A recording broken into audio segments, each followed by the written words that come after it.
Hey everybody, Cathy McLeish back to talk a little bit about alcoholism, and today maybe more a little bit about the ism of alcoholism. And I've been sober 37 years, and over that period of time I've been walking the walk with a lot of women, and I've also had a lot of women that came before me that have shared a lot of wisdom and strength with me. So I just want to share a little bit of that, and today it's kind of a topic that might piss you off. I don't know. If you're open to listening to a little bit of truth, or at least thinking, I wonder what she's going to say, and maybe I'll think about it, chew on it, and digest it if it's made for me, and otherwise I'll toss it out. And that is a great way to look at it. So here we go. I was sober for a period of time. And here's what I was telling everybody. My life wouldn't be like this. I wouldn't drink if. And you can stop, pause right here, and fill in the blank. If you're a practicing drinker, alcoholic, heavy drinker, and if you're with one, my life wouldn't be like this if. And if you're with one, which was my case back then, I got sober. I was probably 6, 7 months sober. I was still whining about this ex that would not get sober. And I say ex because that's what he is today. But at the time, he was my husband. So I was going home from any kind of recovery, get-together, meeting, session with my coach or therapist, and I was going home to this practicing alcoholic. And I still had this idea that if you were me, you would be like I am because of this. And everybody can pause, stop, and fill in that blank, because almost everybody in their life is thinking they are stuck here, or they are at least stalled here because of something. And the reality is, it's bullshit. It really is. We're really not stuck because of anything but ourselves. And you may have a really deep issue. And I've had some deep issues myself, and so has my husband. And those deep issues, as adults, are ours to deal with. They have happened to us in spite of ourselves. They can be from our youth. They can be from our teens. They can have happened to us in traumatic ways at any point in our life, and we had no choice in the matter. But today, if those things are still stealing pieces of our lives, we are making a choice not to address them. And it is very tough to work through difficult things. It is so hard. And I say that from experience. My experience and the experience of watching many people tackle those big issues in their lives. It is very, very hard. But it is much harder to surrender your life to what you've become because of those issues. And if we work through and get on the other side, that understanding of what happened and process what it did to us and why we are the way we are today, where it holds us back and where it has control over our choices and the way we feel about ourselves. If we can work through that in a healthy way with an expert, with someone who knows what they're doing, that can take us through and give us tools to live on the other side of those issues, and find the freedom, find the life that we're intended to live, then as adults we can say, my life was this way but today it is this way because I took care of that. I walked through that. I had the courage to face that. I asked somebody for help with that. I knew somebody else that had success working through that, and I asked them how they did it. So here I am. I'm 6, 7 months sober, and I am like looking at my life and saying, you know what? If you were in that situation, you would be a hot mess just like I am. And at one point, after I'd said that 45 times in 25 different ways, somebody came up to me and they said, oh my gosh, I am so sick of hearing you talk about him. What do you think you're going to do about him? You have no control over him and his choices. So why don't you work with what you have control over, yourself and your attitude and your desire to put off who you are on somebody else? Why don't you go home and why don't you write about it? Why don't you think about it? Why don't you try and surrender it? Why don't you ask for help so that you can work through it?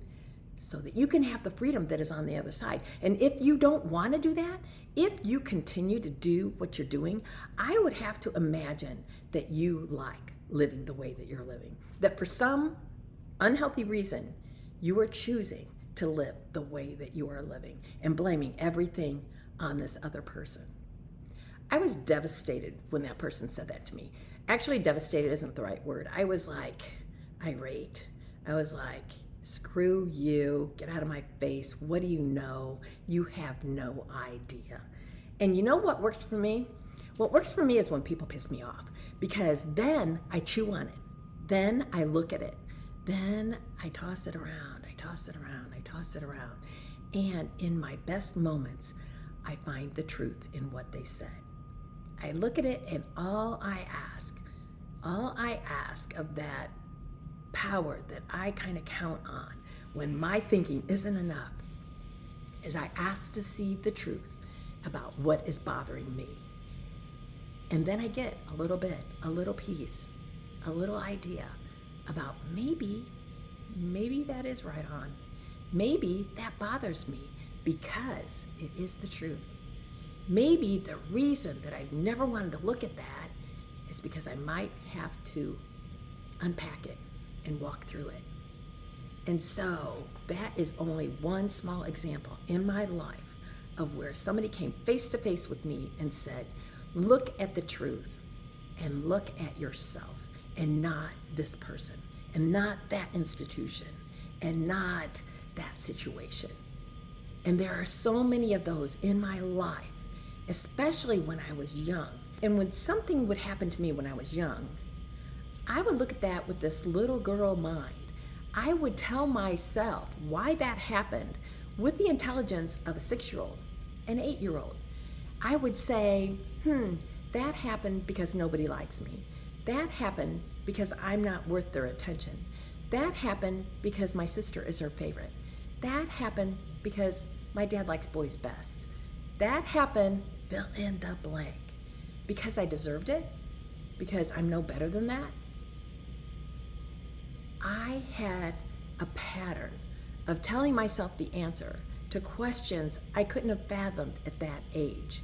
And then what happened with that answer is I lived off of my own child answer for the next 10 years, the next 20 years, the next 30 years. I have times today when my husband will say, really? We're still going off what your mom said and she's been dead for 5 years?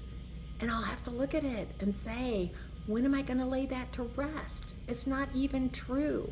It's what I thought when I was 16, when she told me that. And maybe it was valid at that time in my life, but it's not who I am today.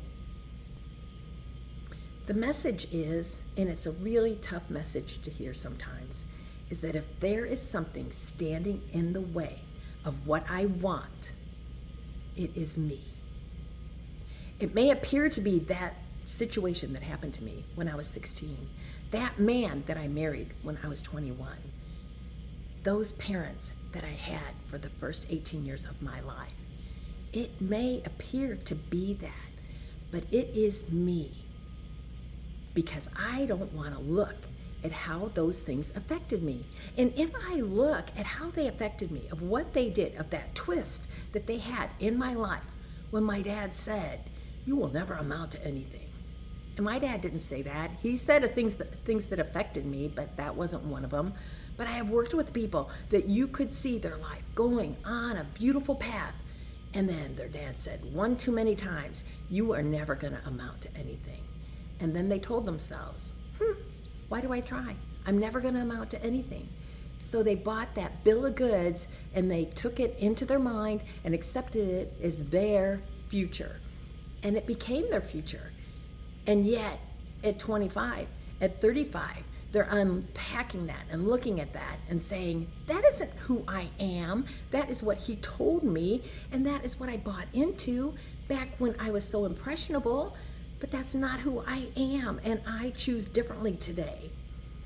So there is where our choice lies. If there is something standing in the way of me and what I want, it is my work to do. It is my work to do, but it is my privilege to do the work and break down that barrier, that wall that is keeping me from what I want. And why wouldn't I do that? Sometimes for me, I have to pray for willingness. Sometimes I have to ask for my heart to be softened. If you're not a person that, believes and prays, and sometimes I have to go to somebody that believes there is more for me than what I believe is there for myself. And then I spend time with that person, whether it's a therapist, a mentor, a coach, until I can do the work to get on the other side and be that woman that I was supposed to be all along, and leave this woman that bought into somebody else's lies behind. So, Cathy McLeish, just asking the tough question. What is it that I'm saying, if it wasn't for this, this is how my life would be? If it wasn't for him, this is how my life would be.